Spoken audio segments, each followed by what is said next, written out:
Are you really sure that this is the signature menu item?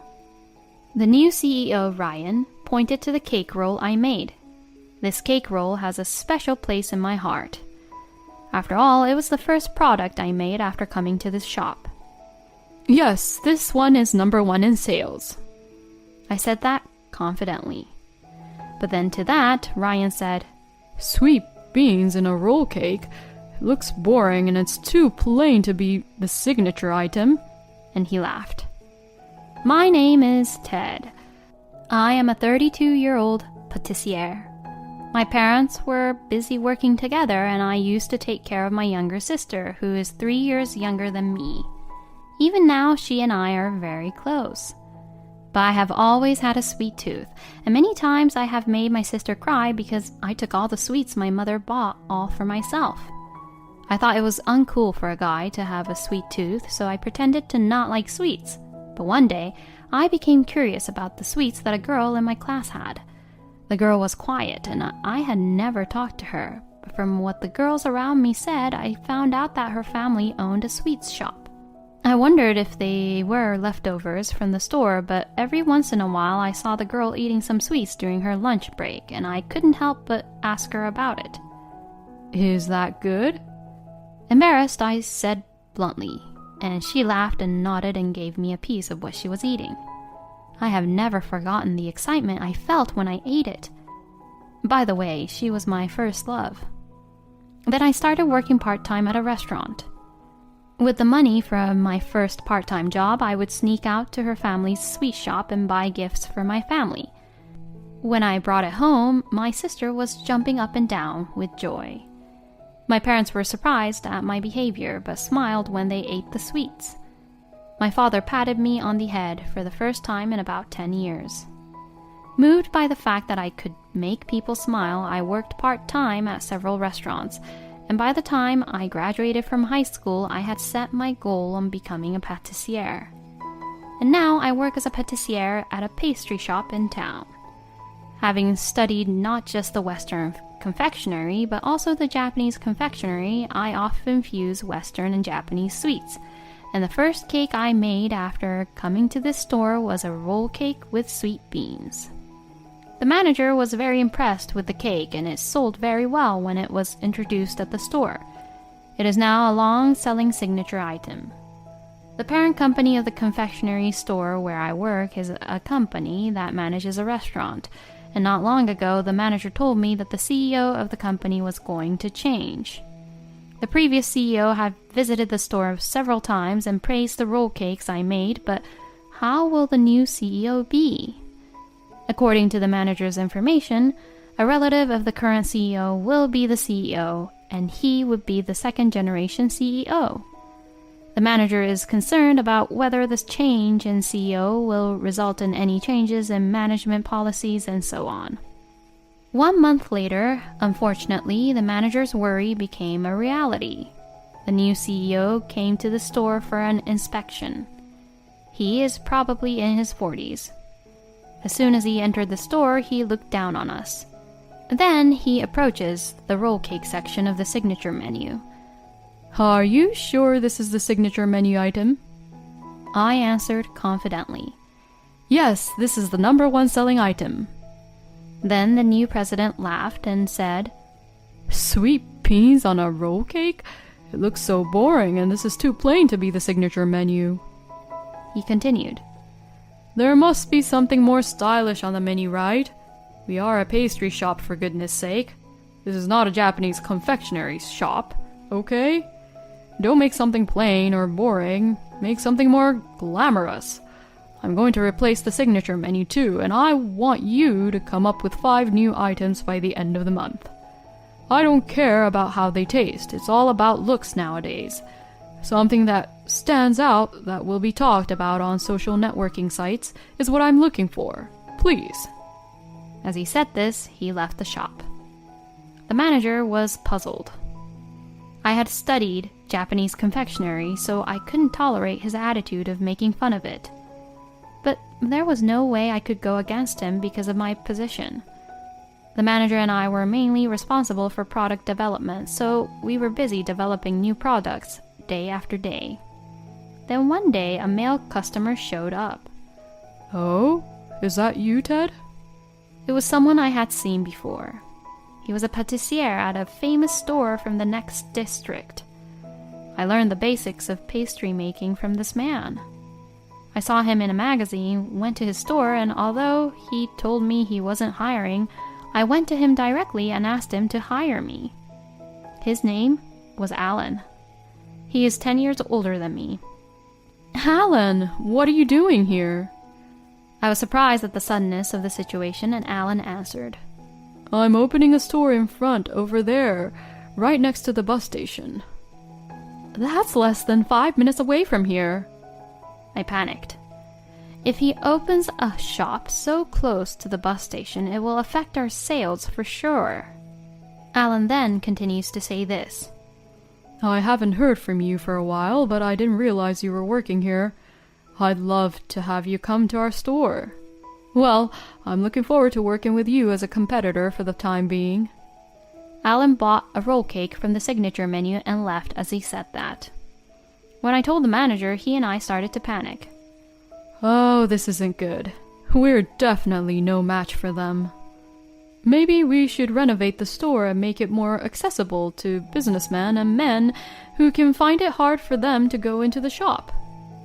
I said this in desperation, but the manager was surprisingly receptive to the idea. That's a good idea. Let's tell this to the CEO when he comes around the next time. A month later, Ryan came back to the store. When I put out the new product, he began to sigh. Oh, it's too plain and boring. Boring. See, I told you to make something like this. Saying that, Ryan shows me the screen of his smartphone. What is shown there are strangely colorful cakes and rainbow donuts, all of which looked fancy but don't look very tasty. This is the kind of thing that the young people want, you know? That's what Ryan says, but I wish that he would think about the age range of our actual customers. So I respond him saying this. Our customers and the people who live around here are mostly older people, housewives, and businessmen, rather than the younger people. I think something like this would be great if we were in a town where there are lots of young people. It doesn't fit our store's color, and I'm not sure we should be concerned with just how it looks. What about remodeling the store for businessmen on their way home from work or for older people who find it difficult to set foot into the shop? That would attract more customers and sales would... As I say that much, Ryan begins to interrupt me. What's wrong with you? You're just an employee, aren't you? How dare you talk back to me? There are plenty of people who could take your place. As I was being astounded by his somewhat abusive words, the manager says this to defend me. Sir, Ted's power is real. In fact, more than 90% of our products are made by him. However, Ryan would not budge. I'm saying we can't compete with such a boring thing like what you already sell here. This is a business. We're not just doing it for fun like you guys. I got furious at his words. Huh? What do you mean by that? Do you think that everyone would love something that stands out? We are not playing around either. I make a serious effort every day to make our products and bring smiles to people who eat them. The manager rushed to stop me, but I couldn't stop. Then Ryan began to raise his voice. You're so annoying. If you don't like it, then quit. You're fired. You're fired. If you don't want to be fired, then get down on your knees and plead for it. As soon as he said that, I sighed to myself thinking, this company is finished. That night, I grabbed my phone and pulled up Alan's number. I was wondering for a while whether to press the call button or not, looking at the screen. Then all of a sudden, the ringtone echoes, and I almost dropped my phone. I managed to regain my grip on the phone and look at the screen to see Alan's name on the display. Surprised, I answered the phone. Alan's store had already been open for a week, and as expected, the response had been great, with the store being sold out of items every day. I had heard the rumors as well. I wondered if it would be a good idea for me as a competitor to tell you this, But I actually do want you to help us, Ted. That roll cake was delicious.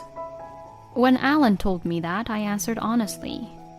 Actually, I'm quitting my current company. To that, Alan had his happy voice and said, Then I want you to come to my place. The next day, I went to the store as usual to go through the resignation procedures. The manager who had arrived before me looked flustered and said, Ted, I'm sorry about yesterday. I asked Ryan not to fire you, but he got very angry, and now I'm fired too. What? I shouted at Dave's unexpected words. But I couldn't not open the store today, so I came here anyway. I don't know what's going to happen now. As I am startled by his words, the door to the store opens. I'm sorry, we haven't opened yet. As I turn around, I see Ryan and a strange man enter the shop. Then Ryan looked at us and said, You guys are no longer needed. This is the new manager and pâtissier, my son. He has trained in France, so he is very good at what he does. Now that we have a rival store, you are no longer strong enough. Please contact the HQ to arrange for your resignation. The rival store that Ryan mentioned must be about Alan's store. The manager and I were given personal belongings and kicked out of the store. When I told the manager that I had been invited to Alan's store, he said, That's great. He seems to have good reputation on the internet. I hope you'll do his best to bring that store down. And he laughed. Soon after that, I prepared for my new job and started working at Alan's restaurant.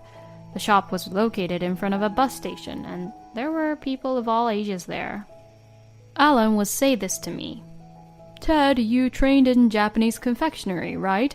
The roll cakes that were on the signature menu were delicious. I want you to make something like that at our store too. I was delighted to hear that and began product development.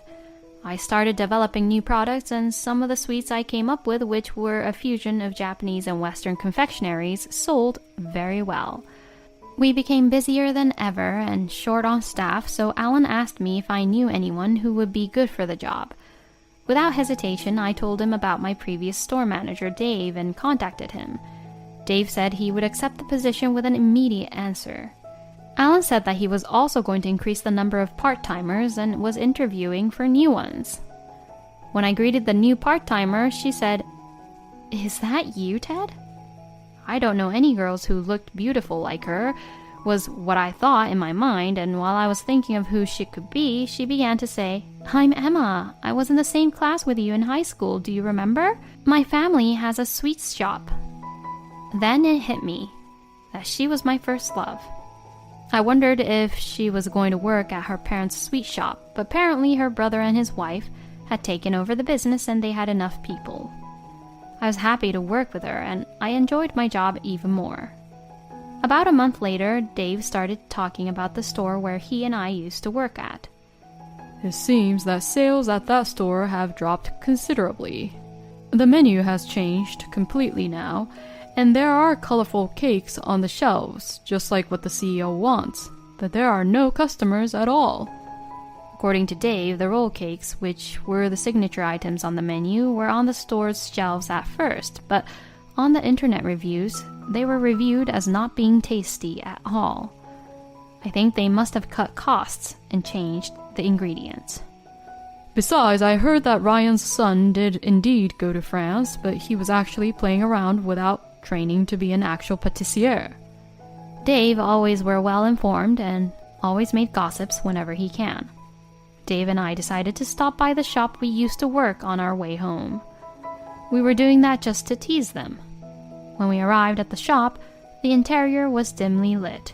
Without opening the door, we peeked inside and saw Ryan and his son standing there. I wondered if the store was already closed. The hours were open when we were there, but maybe they changed. While I was talking with Dave about this, Ryan noticed us. Then he approached us. You two, what is that recipe? Ryan was furious. We made it according to the recipe, but now people are saying that it tastes really bad. You must have left a different recipe on purpose. I opened my mouth in disgust. You fired me and I was kicked out the next day. I didn't have time to go through all the trouble of doing that. But if you make it according to the recipe and they say it's bad, that means that you're not a good pâtissier, don't you think so? Dave, standing next to me, laughed. I continued. But you know, I see lots of colorful cakes and pastries there, the ones that you wanted, Ryan. So I bet the sales are going well. Then Ryan's face turns red and he yells at me. Shut up! Get out! The new manager, his son, only looked at us from behind the counter. About a week later, Ryan came into Alan's store. I saw him crowding over Emma, who was at the front of the store, and I rushed over to him. So you were working at our rival shop, huh? Don't tell me you didn't illegally sell our recipes and our company's confidential information. Like that, Ryan suddenly started making a fuss, so I took him outside the store and talked to him. I would never do such a thing. Then why did our store go out of business? That was the first time I learned that the store had gone out of business. Well, even if you say so, I didn't do anything, nor did I make any of the products I had developed at your store in this store. Isn't it the new manager's fault that made the store go out of business? Also, as I said before, there's no way products like the ones you're selling would sell in that store's location, don't you think so? That's called you lack in research. The next moment I said that, I felt a shock on my cheek. Next thing I knew, I was pressing my cheek. It seemed that I had been hit by Ryan. Dave saw this and jumped out. Ted is completely right. We were the ones who were fired in an unreasonable way. Fired in an unreasonable way? Ryan was furious again, and just as he swung at Dave, a policeman came running. It seems that Alan called the police, and like that, Ryan was caught red-handed and taken away by the cops. Ted, are you okay? Emma approached me and helped me get up on my knees as I was holding my red, swollen cheek, and Alan told me to go to the hospital. I went to the hospital to get checked out and got a medical certificate. When I returned from the hospital, Dave suggested that I sue Ryan for the injury and how he fired us in an unreasonable way. Sure, it's no exaggeration to say that I was flabbergasted and cried myself to sleep when Ryan made me quit the store. But come to think of it, that was an unfair dismissal.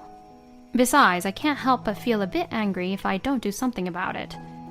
So Dave and I decided to sue Ryan for unfair dismissal and me for personal injury as well. Ryan was reluctant to admit that he had wrongfully dismissed both Dave and I, but Dave has secretly recorded the incident when Ryan told me that I was fired with his smartphone. This became evidence, and Ryan, who could no longer get away with it, offered to settle the case. So Ryan paid us the settlement fee to both Dave and I. With this, I am now completely cut off with the company. It seems that Ryan had also threatened other employees that they'd be fired in an unreasonable way, and that others had sued him as well, but I don't know what happened after that. Alan's store was getting magazine coverage and sales were increasing. And in the midst of all this, I couldn't forget how I felt at the time. So I confessed my feelings to Emma. To my surprise, we are now dating on the premise of marriage. Speaking of marriage, my sister just recently had her wedding. She asked me to make her a wedding cake, which I did confidently, and it was well received at the venue. I gained confidence once again. I will continue to hone my skills as a pâtissière and make Emma happy.